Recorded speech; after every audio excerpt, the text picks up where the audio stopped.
اعوذ باللہ من الشیطان الرجیم بسم اللہ الرحمن الرحیم۔ تمام سننے اور دیکھنے والوں کو میری طرف سے السلام علیکم ورحمۃ اللہ وبرکاتہ۔ اور سب سے پہلے عام روٹین کے مطابق جس طرح کے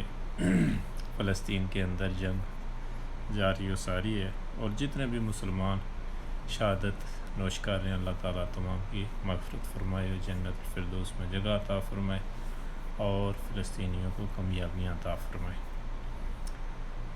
گزشتہ ایک ویڈیو میں نے بنائی تھی معاشرتی زندگی میں جو ٹونا ٹچر جو جادو وغیرہ کرتے ہیں، تو اس ویڈیو پہ زیادہ کچھ پرسنلی رسپانس بھی آئے، کچھ لوگوں نے میرے ساتھ رابطہ بھی کیا، تو میں نے مناسب سمجھا کہ کچھ ان میں سے جو باتیں ہیں وہ آپ کے ساتھ بھی جو ہے وہ میں شیئر کروں، کیونکہ یہ ایک خبیث عمل ہے اور اس سے بہت سارے لوگوں کو نقصان پہنچا ہے اور بہت سارے لوگ اس کے ذریعے لوگوں کو نقصان پہنچاتے ہیں۔ یاد رکھیں کہ جو وہ لوگوں کو وقتی نقصان پہنچاتے ہیں وہ اس کو وقتی نقصان پہنچتا ہے، وہ اپنا وقتی نقصان کرتا ہے، اور جتنا آپ نے نقصان پہنچایا ہوتا ہے یہ ساری زندگی آپ کی اور جو آپ کے چاہنے والے ہوتے ہیں جو ہے یہ کسی نہ کسی ایک کے اوپر یہ بات آ جاتی ہے۔ یہ اٹل حقیقت ہے، لوگوں نے بھی دیکھا، آپ نے بھی سنا دیکھا ہوگا۔ تو میرے ایک عزیز ہیں، تو شاید یہ واقعہ انہوں نے میری ہوش سے پہلے کا انہوں نے سنایا میرے کو، اور 3-4 ایسے واقعات اور بھی پرسنلی میرے پاس آئے، تو میں ایک واقعہ جو ہے آپ کے ساتھ جو ہے وہ شیئر کرنا چاہتا ہوں کہ میرے عزیز نے مجھے اس طرح بتایا کہ بڑے عرصے پہلے کی بات ہے کہ ایک عورت جو ہے وہ ہمارے علاقے کے اندر جو ہے وہ کوئی بھی عورت فوت ہو جاتی تھی تو اس کو غسل وغیرہ دیا کرتی تھی، تو اور بھی نیک کام کافی اس کے ذمے تھے۔ مثال کے طور پر کوئی بندہ فوت ہو جاتا تو اس کے گھر میں جلدی جانا،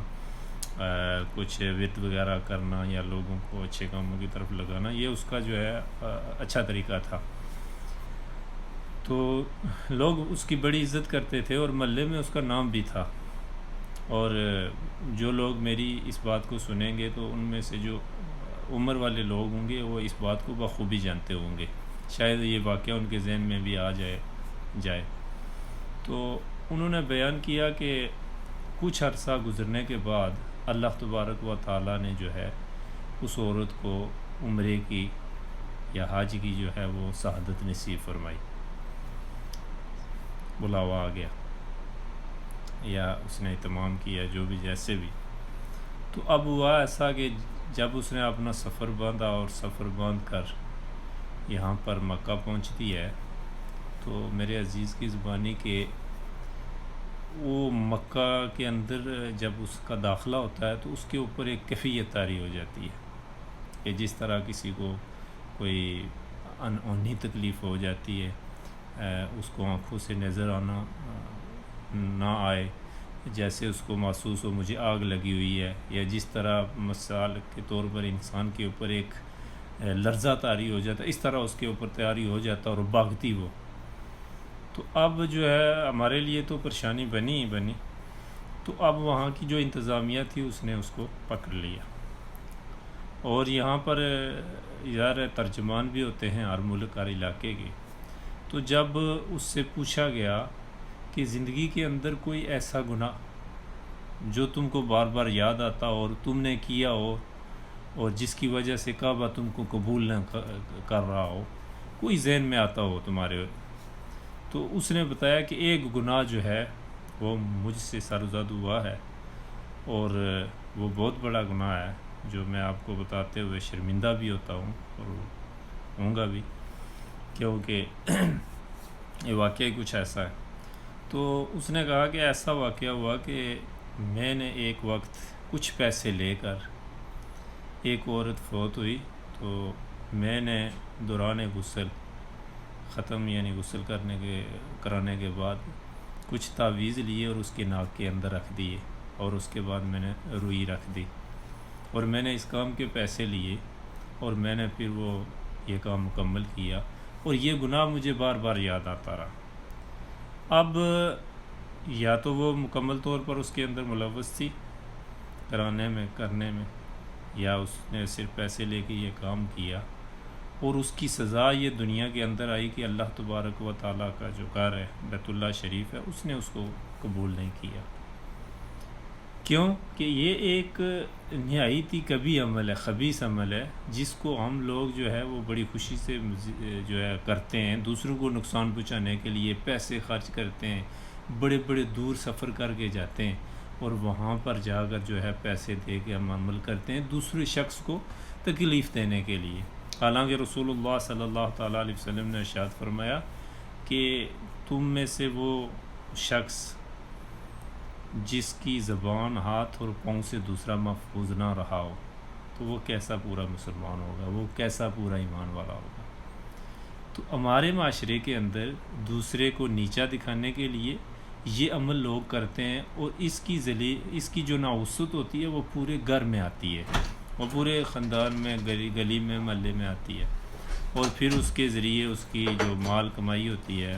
اس کے اندر فرق پڑتا ہے، اس کے گھر کے اندر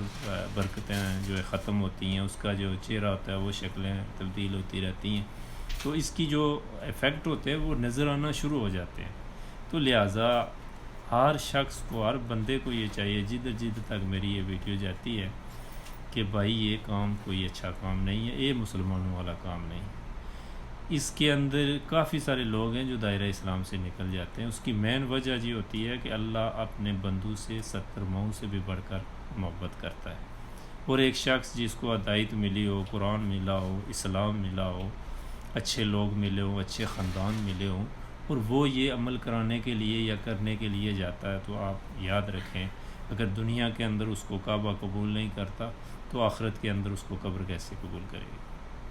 یہ چند وہ باتیں ہوتی ہیں، یہ اٹل حقیقت ہوتی ہے۔ قرآن کے اندر جو بھی ہے اس کے شروع میں اللہ نے تبارک و تعالیٰ نے فرما دیا لا ریب فیہ، اس میں کوئی شک نہیں ہے، اس کے اندر جتنی باتیں لکھی ہوئی ہیں یہ اٹل ہیں۔ اب ان باتوں کو آپ غور کریں اور آپ دیکھیں کہ ہمارے گھروں میں، گلی میں، محلوں میں، شہروں میں لوگ یہ بزنس کر کے بیٹھے ہوئے، اور سب کو پتہ ہوتا ہے کہ فلاں محلے میں فلاں شخص ہے اور یہ کام کرتا ہے، شکلیں لوگوں کی بگڑی ہوتی ہیں، اور بڑے اثر رسوخ سے جو ہے ہماری مائیں بہنیں جو ہے وہ منہ پہ دوپٹہ رکھ کے اس کو ڈھانپ کے وہاں پہ چلی جاتی ہیں۔ حالانکہ ایک عورت کو شریعت کا یہ حق نہیں ہے وہ شوہر کی اجازت کے بغیر گھر سے بھی باہر نکلے، تو اتنے دور دور ہجرت کر کے غیر مردوں کے سامنے بیٹھتی ہیں، نہ جانے کیا کیا ہوتا ہے۔ تو اگر ہم اپنے گلی محلوں کے اندر ایسے شخصوں کو، ایسے لوگوں کو دیکھیں جو یہ عمل کرتے ہیں، تو میرے خیالات، میرے جو ہے وہ ذاتی رائے کے مطابق ان لوگوں کو جو ہے وہ عبرتناک جو ہے وہ گفتگو کرنی چاہیے، اور ان کو سمجھانا چاہیے، اور ان کے خلاف جو ہے ایکشن بھی آنا چاہیے۔ کیوں کہ جو بھی انسانیت کے خلاف کوئی کام کرتا ہے جس سے دوسرے لوگوں کو تکلیف ہوتی ہے یا دوسروں کا نقصان ہوتا ہے، تو ایسے شخص کو اس معاشرے کے اندر کوئی اجازت نہیں ہوتی۔ اس کی اصلاح کرنے کا بہترین طریقہ ہوتا ہے کہ اپنی اصلاح کیجیے، اپنے گھر کی اصلاح کیجیے، اپنے عزیز اقربا کو اس کے بارے میں آگاہ کرنا چاہیے کہ اس سے نقصان کتنا بڑا ہوتا ہے، کہ ہم لوگ وقتی طور پر ایک ذاتی لڑائی کے لیے ہم ان کاموں پہ اتر آتے ہیں اور یہ کام کرتے ہیں، اس کو ہم جو ہے ثواب سمجھ کر یہ کام کرتے ہیں، اور جس کی وجہ سے کسی بیٹی کا گھر اجڑ جاتا ہے، کسی کا باپ معذور ہو جاتا ہے، کسی کا بھائی معذور ہو جاتا ہے، کسی کا گھر کا چین و سکون ختم ہو جاتا ہے۔ تو یاد رکھیں کہ یہ جو لوگ رشتے توڑنے والے ہوتے ہیں، گھر توڑنے والے ہوتے ہیں، خاندان توڑنے والے ہوتے ہیں، تو کیا آپ سمجھیں یہ ایمان والے لوگ ہوتے ہیں؟ یا ایمان اس چیز کی اجازت دیتا ہے، یا اسلام اس چیز کی اجازت دیتا ہے؟ تو یہ تمام گفتگو جو ہے وہ میرے تمام نوجوان بہن بھائیوں کے لیے ہے کہ اس کے اوپر غور فکر کریں، اور اس کام کو جو ہے جہاں بھی دیکھیں اس کے اوپر آواز ضرور اٹھانی چاہیے۔ میری گفتگو زیادہ ہو جائے گی، اور میری دعا ہے اللہ تعالیٰ مجھے بھی آپ کو بھی عمل کی توفیق عطا فرمائے، اور انشاءاللہ نیکی کے کام کی ویڈیو اسی طرح آتی رہیں گی آپ لوگوں کے تعاون سے۔ کمنٹ میں ضرور بتائیں، آپ جو ہے وہ میری کوئی گفتگو اچھی نہ ہو تو ضرور جو ہے وہ آپ اپنا رائے ضرور دیا کریں، اور آپ کے تعاون سے انشاءاللہ میرا بھی حوصلہ بڑھتا رہتا ہے، اور میں بھی اچھی مطالعہ کر کے ویڈیو آپ کے سامنے لاتا رہوں گا۔ وآخر دعوانا الحمدللہ۔